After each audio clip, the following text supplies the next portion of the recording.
Hi everyone, welcome to another webinar. Today we're going to talk about the top tips for 2017. As it's near the Christmas time, I'm sure you're all very busy and you've got Christmas parties to get to, or you're finishing off work beforehand. So I'm going to keep today really short and sweet.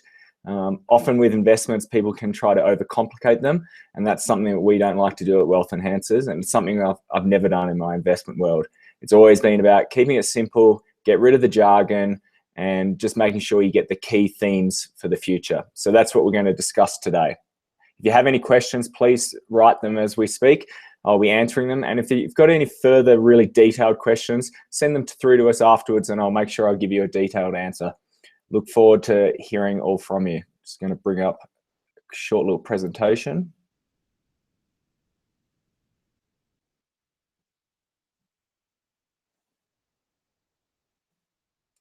Great. Let's get going. So the 5 tips for building wealth in 2017. To start with, I'm going to talk about a few different areas. Australian equities, we're going to talk about views on property, going to talk about emerging equities opportunities, then the more developed international equities, and then I'm going to talk about the best structures that you should be investing in. So Australian equities, what's been happening? When you look at the actual market, we haven't really gone anywhere over the last sort of 3 to 5 years. We've been going up and down. We've had a lot of volatility. However, we've actually been getting good dividends through that period of time, which has been providing some of the returns. And if you do adopt the philosophy of dollar cost averaging, during that period of time, you've been buying shares at a lower price, which means you've been getting returns as well. The problem with Australian equities at the moment in the large cap space is they're looking quite fairly valued, and some of them are actually overvalued.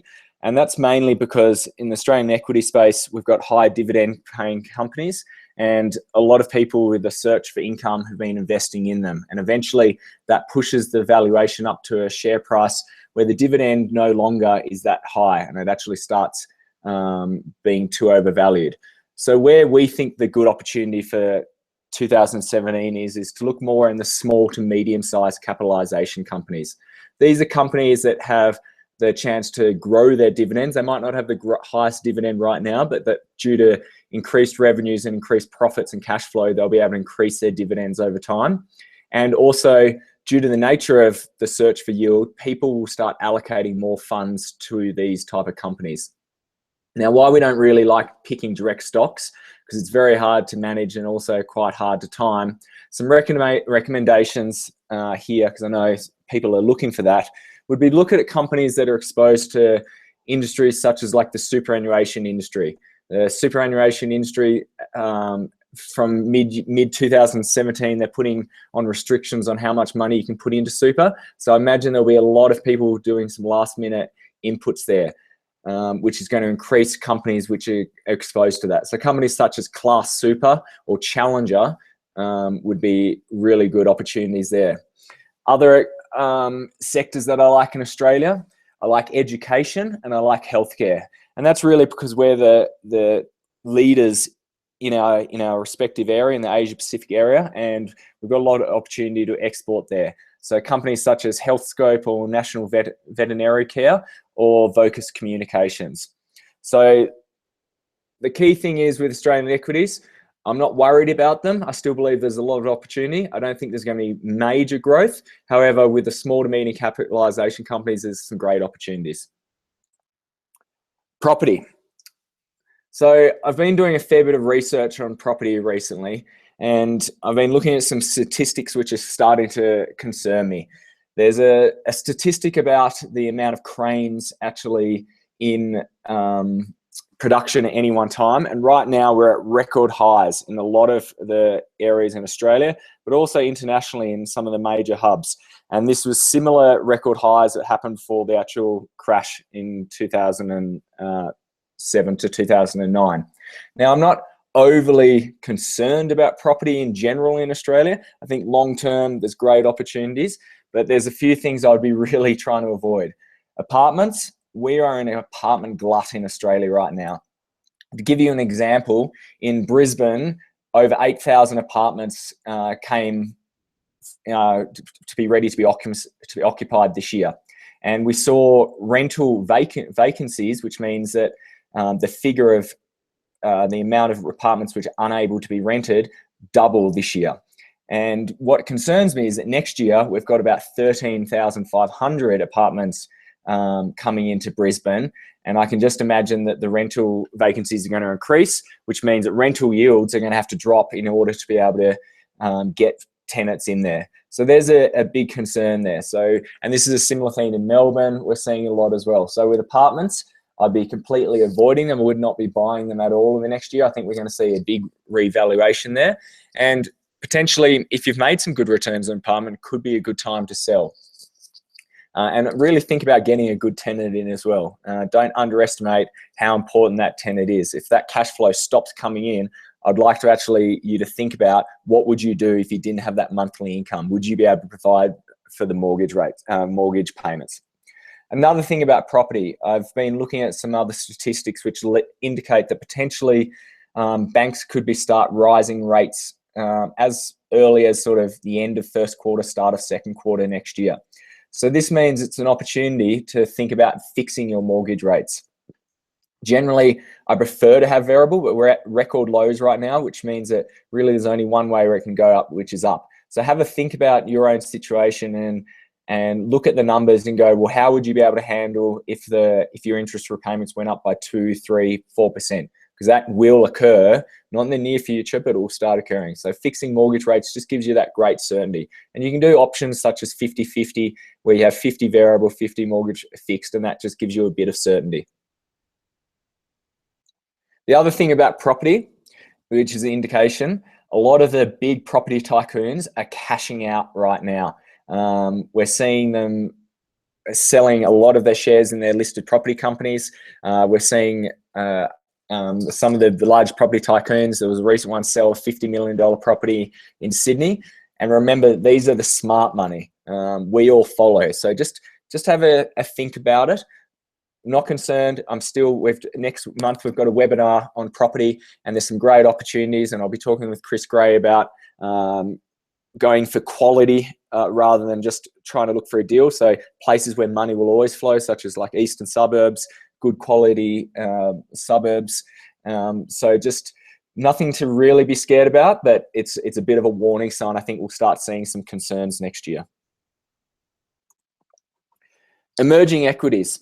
So right now in the US, the markets are at record highs. And there's expectations that we're not going to see the greatest growth in the near future for US equities. So what this means is that due to the nature of the search for value, people are going to have to start allocating funds to other economies around the world. And due to the nature that emerging equities just look really cheap to the compared to the rest of the world, I think we're going to see a lot of flow start flowing in there. Earlier in this year, we started seeing some great improvements in emerging equities after a multi-year drop, and we actually internally allocated parts of our portfolio to a China ETF, and that's performed really well. But after Trump, we've seen the emerging equities drop off quickly just due to the uncertainty of what a Trump administration will do. However, due to what's been happening in the world with the commodity prices, we're seeing that consumption's increasing around the world. So commodity export countries are going to be supported, and also with a stable oil price. So I believe emerging equities are going to be a really great value play over the next year. And there's a couple of listed funds that you can invest in, but I just like investing in iShares Emerging Markets ETF or the iShares China ETF. International markets. So with the Trump administration coming in, we really are uncertain. I'm in the USA right now, and there's a lot of confidence, but there's also a lot of, I don't know what's going to occur with Trump. Will he actually follow through with what he said, or will he not? The things which I do know which are going to go well, I believe with the US Fed recently increasing rates and likely to continue doing that, financial companies will benefit from this. Indexes which have exposure to financials would be a good bet. And also resource-orientated companies. The oil price is stabilizing, which is a really good thing, which supports the commodity cycle. And look at consumer cyclicals as well, things which are more reliant on actual growth and demand. Think of housing support, like construction companies and retail sectors like that. And the other thing is, I think we're going to see a lot of value investing occur over the next year. So Warren Buffett's style, there's value investing versus growth investing. A growth investor means you're looking for companies which you think are going to increase revenues, increase cash flows, increase profits, and naturally their share price will increase over time. Or you look for the diamond in the rough mentality, which is Warren Buffett does. He doesn't care what's going on in the world at the moment. He just looks for companies which are undervalued. And in any stock market, there's opportunities there. So I think we're going to see a value style, and look for fund managers such as like Magellan is a fund manager who looks for value style investing. And finally, which I think is one of the most important things, the best thing you can do to build wealth next year is start getting in the right structures. Two structures that I'll briefly talk about, which I think are great for our generation, are insurance bonds and SMSFs. So insurance bonds are a very, very old structure, which not that many people know about. It's actually under the Life Insurance Act. It effectively feels like a life insurance policy, but you invest in it and you can invest in anything you want. But internally, it's taxed at a company tax rate at a maximum of 30%. And after deductions, you can get down to anywhere to 22%. So anyone who's on a high marginal tax rate, which most of our target market are, this is already a way to get an arbitrage on the tax benefits. The other great things are that after 10 years, the income stream is completely tax-free. You can also, there's no capital gains tax for switching investments. So it's a really great structure, and you can start these with as minimum of $2,000. Brilliant way to get exposure to investments and to lock money away. We had a session on self-managed super funds in the last webinar, and I think next year is a great opportunity to start off the new year looking at setting up a self-managed super fund and taking control of your investments and looking at some of these opportunities I've just discussed about. The great thing about super, remember, is that the maximum tax is at 15% and it can be as low as 10%, which means you're getting a big arbitrage opportunity compared to your tax rate, and it's going to become your largest investment over time. So start taking control of these and building wealth, and potentially you can look at buying property there as well.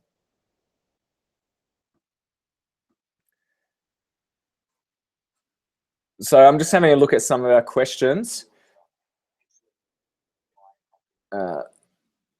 So I actually haven't got many questions at the moment. So if you have any, just please send through afterwards. But in summary, 2017 is still going to be a good year for investing. I'm not concerned that the bull market is continuing. I think there's going to be volatility, but the key thing to do is to make sure you follow proper investment strategies, like regular investments every month, dollar cost averaging. So if there is volatility, you get to benefit from reductions in share prices. Not panicking about changing investments or thinking you need to chase a particular investment, and just making sure that you're living within your means. The greatest way to build wealth, I always say to it, is spend less than you earn. If you do that, you're going to actually build wealth.